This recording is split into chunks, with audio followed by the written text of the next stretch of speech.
Halo semuanya, selamat datang di channel Mangare. Bagaimana kabarnya hari ini, sehat bukan? Mudah-mudahan dalam keadaan sehat selalu. Kali ini kita akan menceritakan alur cerita komik manhwa berjudul Wan Gu Shen Wang. Yuk simak alur ceritanya. Mendengar, begitu percaya dirinya Su-han dengan senjatanya, Tetua Yu Shang semakin tertarik untuk menantangnya. Apakah Anda tertarik untuk bertarung dengan saya? Biarkan saya melihat dari mana kepercayaan diri Anda sebenarnya berasal, ucap Tetua Yu Shang menantang Su-han. Su-han yang mendengar tawaran bertarung menyetujuinya untuk uji coba tersebut. Mereka kemudian melompat ke atas dengan cukup tingginya. Tetua Yu Shang memerintahkan Su-han untuk menerima serangannya, dan dia meyakini Su-han tidak akan menjadi sombong. Kemudian Tetua Yu Shang mengeluarkan jurus terbaiknya untuk mengetes kekuatan yang dimiliki oleh Su-han. Su-han yang melihat jurus Tetua Yu Shang mengungkapkan, seperti yang diharapkan, Dekan sangat kuat. Kemudian Su-han tak mau kalah, dia juga mengeluarkan serangan dengan kapak Hongmen miliknya. Dan keluarlah aura naga emas yang terpancar dari kapak Hongmen miliknya. Serangan yang dimiliki Su-han berhasil menembus dinding pertahanan milik Tetua Yu Shang. Tetua Yu Shang terkejut dengan serangan yang dilakukan oleh Su-han. Su-han mengatakan kepada Tetua Yu Shang, "Dekan, itu bukan kebiasaan yang baik untuk terganggu," ucap Su-han. Dia sudah berada di depan Tetua Yu Shang dengan kapak Hongmen yang sudah siap untuk menyerang. Dan terlihatlah, serangan petir yang maha dahsyatnya, tiba-tiba Tetua Yu Shang menghentikan perlawanannya kepada Su-han.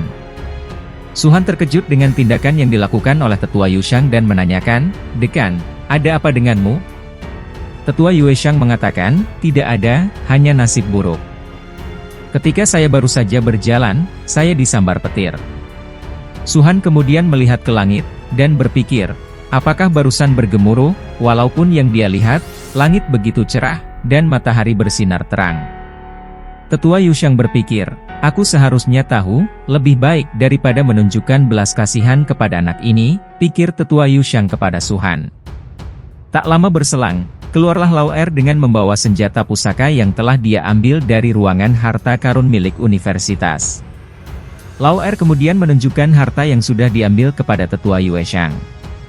Tetua Yu Shang yang melihatnya mengatakan, batu energi ini mengandung energi yang besar. Lao Er, Anda memiliki pengetahuan yang baik. Sedangkan Su-han memikirkan hal yang sama, energi yang sangat kuat dari batu energi ini. Jika meledak, saya khawatir seluruh Akademi King Bei akan diratakan dengan tanah. Lao Er mengungkapkan kepada Su-han, bahwa dia tidak akan menjadi beban baginya. Sedangkan Liang Shu, dia sedang memegangi perisai kepala yang berwarna emas. Dia mengatakan, hidup adalah hal yang paling penting. Sedangkan Long Aotian, dia mengambil sebuah tongkat untuk dijadikan senjata terbaiknya ketika memasuki Taman Kunlun. Dia mengungkapkan, bahwa penyerangan adalah pertahanan terbaik. Dan terlihat, 3 murid lainnya juga telah mengambil senjata rahasia dari ruang harta karun milik Universitas King Bei. Tetua Yu Shang mengatakan, sepertinya kalian semua sudah memilih senjata, ayo pergi. Reruntuhan Kunlun, memiliki niat membunuh selangkah demi selangkah, maka berhati-hatilah. Saya lebih suka tidak memiliki kesempatan atau kecelakaan, ucap Tetua Yu Shang kepada para siswanya. Su-han mengungkapkan kepada Tetua Yu Shang untuk jangan khawatir, dan akan bersiap untuk langsung pergi. Tetua Yu Shang menyetujuinya, dan mengatakan untuk langsung pergi. Shin berpindah ke apartemen Su-han, di mana Long Aotian, Liang Shu dan juga Lao Er sedang duduk mendengarkan apa yang dikatakan oleh Su-han. Su-han mengungkapkan, reruntuhan Kunlun sangat berbahaya, hanya mengandalkan harta yang Anda dapatkan, tidak cukup. Sebelum kita pergi, kita masih perlu mendapatkan lebih banyak pil dan peralatan untuk meningkatkan peluang kalian untuk bertahan hidup di reruntuhan Kunlun, ucap Su-han kepada teman-temannya. Sedangkan monster kucing itu ketakutan dengan Su-han yang memegangnya dengan erat. Liang Shu kemudian mengatakan kepada Su-han, "Bos, jangan khawatir, saya akan melindungi kakak ipar saya dan semua orang. Runtuhan Kunlun, saya masih tidak menaruh perhatian." Ucap Liang Shu sangat percaya diri dengan kemampuannya. Sedangkan Su-han sangat meragukan, dan dia mengatakan, bahwa Lao Er lah yang nanti harus melindungi kamu Liang Shu. Liang Shu yang mendengar perkataan Su-han sangat kesal, karena harus dilindungi oleh Lao Er. Sedangkan Lao Er yang melihat Liang Shu hanya tersenyum dengan begitu manisnya. Begitu pula dengan Long Aotian, dia langsung tertawa dengan apa yang dikatakan oleh Liang Shu. Long Aotian mengatakan, "Liang Shu, selama Anda tidak menjatuhkan rantai, itu adalah perlindungan terbesar kami," ucap Long Aotian tertawa terbahak-bahak. Kemudian Lao Er berdiri dan mengatakan, "Baiklah, berhenti tertawa, ayo cepat siapkan ramuan dan senjata ajaibnya," ucapnya kepada teman-temannya untuk segera bersiap. Long Aotian dan Liang Shu mengikuti di belakang Lao Er, mereka berdua masih saling kesal satu sama lain. Sedangkan Suhan sedang duduk di atas kasur miliknya. Dia mengungkapkan, "Sekarang saya memiliki fantasi mulia, kapak perang primordial, bahkan jika saya bertemu para dewa dan iblis dari dunia akhir yang abadi. Dengan pertahanan tak terkalahkan dari tubuh iblis bumi, itu juga harus memiliki kekuatan untuk membunuhnya." Beberapa hari kemudian, di pintu masuk Taman Kunlun, sudah ada banyak mahasiswa yang berkumpul untuk masuk ke dalam Taman Kunlun. Termasuklah di sana ada Suhan dan juga murid dari Universitas Qingbei lainnya. Terlihat ada tanah yang mengapung di udara, dan Suhan sedang melihatnya. Dia mengatakan, "Itu memang runtuhan Kunlun tempat para dewa dan iblis dikuburkan. Dengan energi spiritual surga dan bumi yang kaya ini, 1 hari kultivasi di sini cukup untuk bertahan 10 hari di luar." Lao Er dan juga Liang Shu memandang reruntuhan itu. Lao Er berharap, reruntuhan Kunlun itu sesuai dengan harapannya. Liang Shu sangat gembira dengan reruntuhan Kunlun. Dia mengatakan, "Jika Anda dapat terus berkultivasi di sini, Anda pasti akan meningkat dengan sangat cepat." Namun Long Aotian mengungkapkan, "Hidup dan mati itu tidak penting, lakukanlah jika kamu masih hidup," ucapnya dengan penuh keyakinan. Tak lama kemudian, ada kedatangan banyak orang dari universitas lainnya. Mereka langsung berhadapan dengan Suhan dan juga teman-temannya. Salah satu orang wanita langsung berlari dan memeluk Lao Er. Dan mengatakan bahwa pakaian Lao Er akan jatuh. Kemudian wanita itu menatap Suhan dengan sangat kesal dan mengatakan, "Wah, kurang beruntung," ucapnya mengejek Suhan. Sedangkan Lao Er hanya bisa menghembuskan nafas saja. Namun Suhan mengatakan balik ke wanita itu, "Saya bernasib buruk, saya pikir itu sial untuk melihat Anda bajingan." Siswa laki-laki yang bersama wanita itu sangat marah dengan Suhan. Mereka langsung mengancam Suhan, "Beraninya kau mempermalukan nonaku, mencari kematian." Suhan yang ditunjuk, matanya mulai melirik mereka dengan tatapan yang intens. Kemudian Liang Shu dan juga Long Aotian maju mendahului Suhan, "Mau bertarung? Ayolah," ucap Liang Shu kepada para siswa yang mengancam Suhan. Kemudian Long Aotian maju dan mengatakan, "Ingin bercinta dengan Bos Su, sudahkah Anda bertanya kepada kami?" Tiba-tiba ujian datang dan mengatakan, satu kata, "Persetan." Semua orang langsung emosi dengan perkataan itu. Bertarung saja, siapa yang takut pada siapa hari ini kami harus mengalahkanmu," ucap mereka berniat menyerang Suhan. Tiba-tiba muncul kaki emas yang cukup kuat, rupanya itu adalah Liang Shu yang menggunakan pakaian jubah emas miliknya yang dia dapatkan dari ruang harta karun Universitas Qingbei. Liang Shu memperingatkan Suhan, "Kakak Su, jangan mengambil tindakan. Kali ini, biarkan aku membunuh mereka," ucapnya yakin dengan kekuatan barunya. Semua musuhnya terkejut dengan apa yang dipakai oleh Liang Shu. Liang Shu kemudian menunjuk lawannya, dan mengancam mereka. "Long Xiaoyu, saya menyarankan Anda untuk menyerah. Ketika saya di sini, jangan memikirkan kakak ipar saya," ucap Liang Shu mengancam para musuhnya. Salah satu musuhnya memberitahu kepada teman-temannya bahwa kalian tidak akan mati jika Anda tidak berpura-pura. Mereka langsung menyerang Liang Shu dengan begitu kuatnya. Namun Liang Shu menerimanya begitu saja tanpa adanya perlawanan. Semua orang memukulnya, tapi Liang Shu tetap santai, dan tidak terluka sama sekali, karena jubah pelindung sangat keras seperti rumah kura-kura. Dengan gembiranya, Liang Shu memberitahu para musuhnya untuk terus melawannya. Musuhnya makin kesal, dia mengungkapkan, "Berikan kesempatan terbaik Anda, jika dia ingin mati, biarkan dia melakukannya," ucapnya kepada teman-temannya.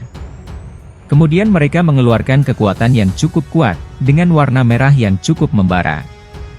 Mereka bersama-sama mengeluarkan kekuatan terbaiknya, dan berharap dengan serangan itu bisa membuat Liang Shu langsung masuk ke neraka. Salah satu pimpinan musuh langsung melakukan serangan dengan kekuatan mereka, dan langsung meninju jubah milik Liang Shu.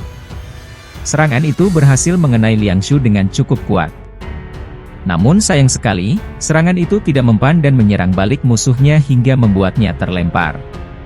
Musuh Liang Shu sangat terkejut dengan kegagalan serangan miliknya. "Bagaimana itu mungkin?" ucap musuh Liang Shu terkejut.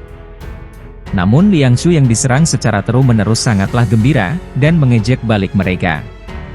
"Ayolah, kamu belum makan, itu saja kekuatan yang kamu miliki. Masih ingin menyentuh bos saya, mereka semua ingin makan kotoran," ucap Liang Shu dengan penuh semangat. Tak lama berselang, Long Aotian maju ke depan dan membawa tombak miliknya. Dia mengatakan kepada Liang Shu sang kura-kura, "Saya di sini untuk membantu Anda." Dan dia mengeluarkan kekuatan tombak miliknya. Akibat keluarnya kekuatan itu, membuat lingkungan sekitar langsung terguncang akibat kuatnya. Long Aotian sangat marah, dia mengatakan, "Kalian cacing benar-benar tidak tahu malu karena semakin sering menggertak," ucap Long Aotian kepada para musuhnya. Long Aotian kemudian mengayunkan tombaknya dengan sangat kuat, dan keluarlah kekuatan petir yang cukup kuat. Musuhnya yang mencoba menyerang mulai agak ketakutan dengan serangan yang dilakukan oleh Long Aotian. Long Aotian kemudian maju, dan menghunuskan tombaknya dengan sangat kuat untuk menyerang musuhnya. Serangan itu langsung mengarah ke musuhnya, dan aura yang dipancarkan membuat musuhnya tidak bisa bergerak. Mereka sangat ketakutan, karena menurut mereka senjata itu sangat mengerikan. Harta yang nyata, tombak ini memiliki serangan darahnya sendiri, yang mempengaruhi sirkulasi darah kita. Itu jelas merupakan senjata ajaib pada tingkat harta karun yang sebenarnya, ucap salah satu pimpinan musuh. Temannya juga berpikir sama, bahwa itu senjata nyata. Dia mengatakan bahwa, itu adalah harta yang nyata, bahkan jika Suhan memilikinya, dari mana orang ini mendapatkannya, ucapnya kebingungan. Serangan yang dilakukan oleh Long Aotian itu berhasil membuat lingkungan di sekitarnya menjadi retak-retak akibat kuatnya serangan yang dilakukan oleh Long Aotian kepada para musuhnya. Tanah yang ada di sekeliling langsung retak, dan para musuh Suhan sudah begitu kebingungan akibat serangan yang dilakukan oleh Long Aotian. Kemudian Long Aotian berbalik, dan melihat Liang Shu sedang dihajar oleh para musuhnya. Namun dia tetap tenang dengan perlindungan jubah kura-kura emas miliknya. Serangan yang dilakukan oleh musuhnya, tidak berefek sama sekali terhadap tubuhnya.